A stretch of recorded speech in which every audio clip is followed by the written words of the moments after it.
हमारे फीलिंग्स और इमोशंस के साथ ना खिलवाड़ हुआ है दोस्तों। यहाँ पर हमारे क्लब ने ऐसे हमें सपने दिखाए इस मैच में 45 मिनट्स तक। उसके बाद पूरा डामाडोल हो गया, पूरी जिंदगी डामाडोल हो गई।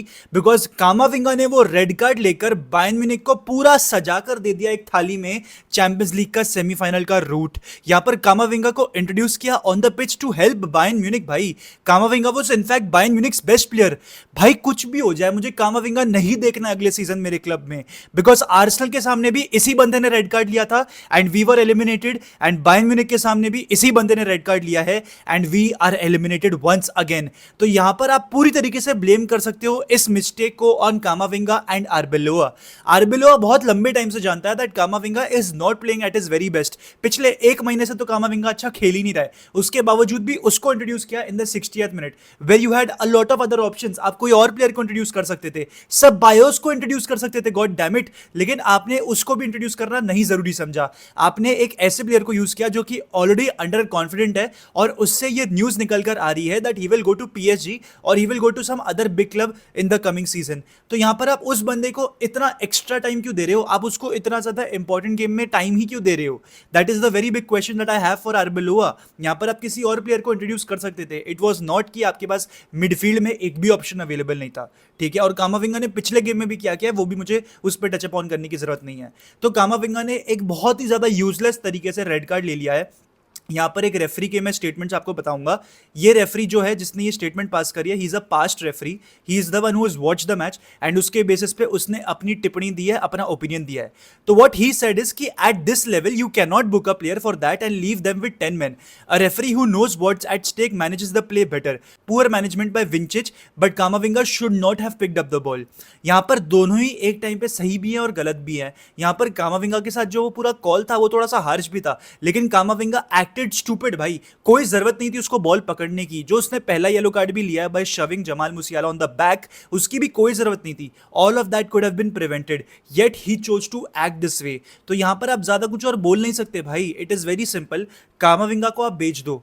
यहां पर जो उसकी अच्छी परफॉर्मेंसेस निकल कर आती भी थी ना, वो 2 साल 3 साल पहले निकल कर आती थी भाई। उसके बाद से he has not been at that level and उसके ऊपर से भी उस बंदे को बहुत ज्यादा इंजरी प्रॉब्लम्स भी चलती आती है। तो it is very good and very best for all parties कि आप उसको बेच दो। यहां पर ज्यादा कुछ सोचने की भी जरूरत नहीं है, आपको मिडफील्ड अपना थोड़ा बहुत खाली करना ही था। तो स्टार्टेड ऑफ विद कामाविंगा। यहां पर मुझे एक और चीज हाईलाइट करनी है आप लोगों को, दैट इज कि अगर तुम्हें लग रहा है कि मैड्रिड ने अपना बेस्ट खेला है, तो मैं तुम्हें बता दूं यहां पर एक बहुत बड़ी गलती करी पूरी टीम ने पूरे मैच में। यहां पर रियल मैड्रिड ने जो है अपने एरियल डुएल्स नहीं जीते, एक बार भी एरियल डुएल हमने नहीं जीता कल के मैच में। और उसके अलावा हमने अर्जेंसी भी शो नहीं करी for loose balls and second balls and even knockdowns for that matter. यहां पर अगर आप बायर्न म्यूनिख को देखो तो उनमें आपको वो भूख, वो हंगर दिख रही थी भाई, to win the second balls, to do that counter press. Bayern Munich वो कर रही थी, रियल मैड्रिड वो नहीं कर रही थी, जहां पर हम थोड़ा सा हक दिए। अब तुम बोल सकते हो कि मैड्रिड का गेम थोड़ा सा पैसिव था, मैड्रिड का प्लान ही ये था कि हम कॉम्पैक्ट रहेंगे, हम हमारा शेप मेंटेन करेंगे। बिकॉज कल के मैच में मोर और लेस मैड्रिड ने कॉम्पैक्टनेस शो करी है। यहां पर मैं उनको पूरा पूरा क्रेडिट दूंगा बिकॉज यहां पर हमने फर्स्ट लेग में बहुत easily between the line space खोल रखी थी for Bayern Munich to come and beat us. लेकिन कल के मैच में आई थिंक मैड्रिड ने जो है अपनी सेकंड लाइन ऑफ डिफेंस यानी कि मिडफील्ड को बहुत अच्छी तरीके से कॉम्पैक्ट रखा एंड बायर्न को वाइड फोर्स किया। They didn't have any chances through the centre, they had to play their all the chances through wide, ठीक है। तो यहाँ पर ये चीज़ हमने काफ़ी अच्छी करी which was something which was good. But यहाँ पर इसका डाउन साइड यही है कि आपने सेकंड बॉल्स को जीतने को नहीं गए, आपने काउंटर प्रेस बिल्कुल भी नहीं करा, which somewhat I feel had to do with us losing the game. यहाँ पर मैं एक प्लेयर को स्पेशल शाउट आउट देना चाहता हूँ जिसने लिटरली उसका पूरा अब थॉट प्रोसेस पूरे वर्ल्ड को लेकर चेंज कर दिया, दैट इज आर्दा गुलर। आर्दा गुलर ने स्टार्टिंग ऑफ द गेम में with in 30 seconds goal score किया भाई। मैनुअल नॉयर की मिस्टेक पे कैपिटलाइज करा और बहुत प्यारी फिनिश थी वो outside the box.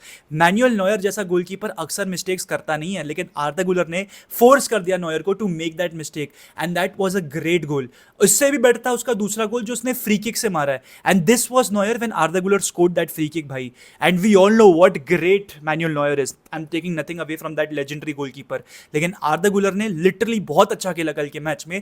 Those 2 goals were spectacular, out of this world. I absolutely love आर्दा गुलर भाई। मैं जिंदगी में कभी भी कुछ नहीं बोलूंगा उस बंदे को।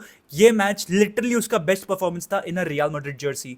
तो यहां पर आप आर्दा गुलर को कुछ बोल नहीं सकते। उसके अलावा आपको जितनी गालियां देनी है बाकी सारे प्लेयर्स को आप खुशी खुशी दे सकते हो, मैं आप लोगों को कुछ भी नहीं बोलूंगा। लेकिन लेकिन coming back to the point कि मैड्रिड ने काउंटर प्रेस नहीं करा, मैड्रिड सेकंड बॉल जीतने को नहीं गई, मैं यहाँ पर आपको एक स्टेटिस्टिक देता हूँ।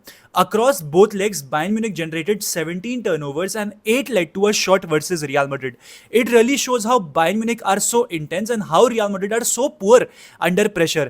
And यू नो वॉट, मैं सोचता हूं कि बायर्न के चांसेस ज्यादा पोजेशन से भी आए, लेकिन एट द सेम टाइम वो उन्होंने पोजेशन रीगेन उधर करा जहां पर मैड्रिड के पास अपने हाफ में बॉल थी, जिसके तहत वो 8 शॉट ले पाए अक्रॉस बोथ लेग्स. तो I think this was also a very big deciding factor. लेकिन ऑल टुगेदर दोस्तों, कल के मैच में अगर हम एक इंडिविजुअल एस्पेक्ट से बात करें, आई थिंक मेजॉरिटी प्लेयर्स ने टर्न अप करा था. आर्दा गुलर की मैं बात कर चुका हूं, विनीशियस के ऊपर मैं बात करूंगा later in this video. And उसके अलावा अगर आप बात करो जूड बेलिंगम की, I think Bellingham had a great game. मैंने मेरे प्रीव्यू वीडियो में भी ये बात बोली थी कि आपको बेलिंगम यूज करना पड़ेगा ताकि वो बायर्न म्यूनिख को डिस्टेबलाइज, डिसऑर्गेनाइज कर सके with his progressive runs, with his progressive carries. और बेलिंगम ने वही किया है. हालांकि मुझे एक यहाँ पर जो है बेलिंगम से मिस्टेक हो गई, वो ये था कि उसने कभी भी प्रोग्रेसिव पास खेलने को नहीं किया. He dribbled with the ball, he didn't pass the ball to Vinicius and Mbappe if he could have. ठीक है, तो यहाँ पर उसने पासिंग एंगल्स क्रिएट नहीं करे, otherwise the play would have been much much faster. यहाँ पर उसने थोड़ा बहुत ही वैसा प्ले करा.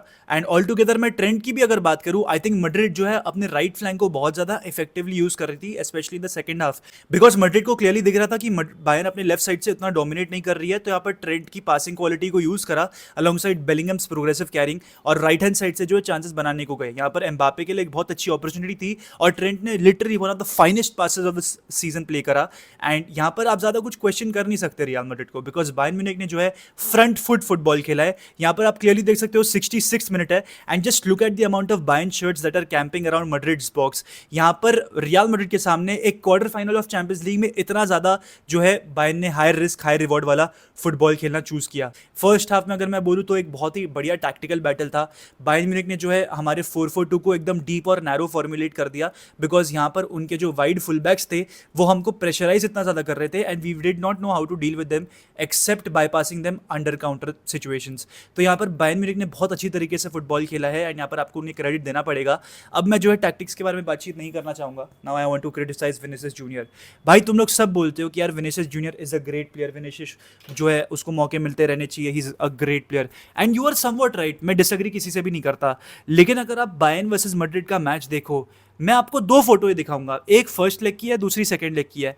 यहां पर इसने लिटरली सिटर्स मिस करे हैं, और ये सबसे इजीएस्ट अपॉर्चुनिटीज थी. इसके अलावा भी बंदे ने 3-4 अपॉर्चुनिटीज मिस करे हैं जहां पर Madrid could have easily scored.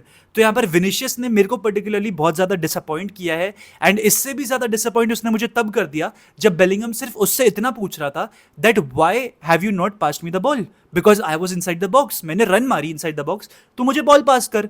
Simple सा क्वेश्चन बोला बेलिंगम ने, और वहीं पर विनीशियस ने जो है उसको एटीट्यूड थ्रो करा ऑन द पिच. उसने बोला what are you talking about, shut your mouth, ऐसा बोला विनीशियस ने बेलिंगम को. एंड ये भाईचारा दिखाते फिरते हैं, ठीक है, on the outside the pitch. तो मेरे को समझ में नहीं आ रहा कि इस प्लेयर के साथ हमें क्या करना चाहिए. Should we stay in the past जहां पर इस बंदे ने हमें 2 चैंपियंस लीग्स डिलीवर करी है, या फिर we should move into the future, because Real Madrid जैसा क्लब अक्सर फ्यूचर में मूव करता है और ऐसे प्लेयर्स को नहीं रखता है. एक होता है कि आप अच्छी तरीके से टर्नअप ही नहीं कर रहे हो मैच में, जो विनीशियस ने नहीं किया, और एक होता है कि आप टर्नअप भी ना करो और at the same time tantrums भी थ्रो करो. और ये पहली बार ऐसा नहीं हो रहा है ये सीजन के विनीशियस ने ऐसा करा है. तो यहां पर आपको इसको मद्देनजर नहीं करना चाहिए. इसके ऊपर मैं पूरा एक डिटेल वीडियो बनाऊंगा on Vinicius, on Bellingham's player profile, ये सब के ऊपर अब मैं डिटेल वीडियो बनाऊंगा, बिकॉज अब तो सीजन में कुछ रह नहीं गया है. We have lost everything once again. मतलब पिछले सीजन की तरह ही हमने ये सीजन में हर चीज हार बैठी है. मैं हर एक प्लेयर के ऊपर डिटेल वीडियो बनाऊंगा, who should stay, who should leave.